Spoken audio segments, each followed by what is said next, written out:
እንዴት ናችሁ ቤተሰብ? ደህና ናችኋለሁ? እኔ እግዚአብሔር ይመስገን ደህና ነኝ። እንዴት ነው ስራ? ሮመዳን እንዴት እያለቀላችሁ ነው? እንዴት እያለቀ ነው? ትንሽ ቀረ። አይዟችሁ አይዟችሁ በርቱ። እና ምን እላችኋለሁ መሰላችሁ ዱባዮች እንዴት ናችሁ? የሰሞኑ ነገር እንዴት እያደረጋችሁ ነው?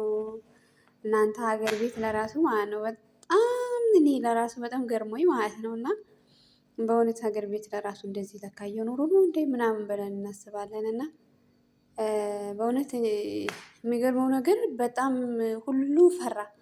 ከትንሽ እስከ ትልቁ በቃ ከትንሽ እስከ ትልቁ በጣም ፈርቶ ቤቱ ውስጥ ያስጥላቸው ይመስል መስኮቱ የለ ምኑ የለ ምኑ የለ በቃ ይሆናል አይደለ ዝግትግት እያደረጉ አለበለዚያ እኮ ደግሞ ውጭ ምናምን ስትወጡ ምንም ነገር የለም። ምንም በቃ አለ አይደለ ሁሉም ነገር ጸጥ ያለ ነውና ሰላምን የመሰለ ነገር የለም። በነገራችን ላይ በጣም ሰላም ብዙ ነገር ያደርጋልና ለሁላችንም ሰላም ይስጣና በእግርም ሆነ በመኪናም ሆነ ሰርተንም በቃ ታመንም ምንም ቢሆን የሀገር ሰላም በጣም ወሳኝ ነው። እና እኔ አንዳንድ ጊዜ በቃ በሀገር ሰላም በጣም እቀናለሁ። አብሶ በምንኖርበት ሀገሮች የሰላሙ ነገር በቃ በጣም ያስቀና ነበር። እና የሰሞኑ ግን የተለየና አንዳንድ ጊዜ የስልኩ ጥሪ አንዳንድ ጊዜ ደግሞ በቃ የሚጮኸው ነገር ምናምን በቃ ከሰውነት ላይ ሰውነት ይቀንሳል። እና ግን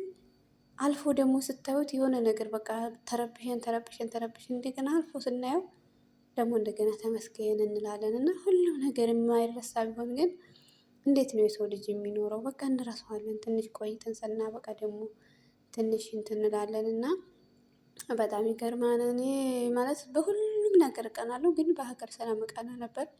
የሰሞኑ የተለየ ነው። ብቻ ተመስገን ነው።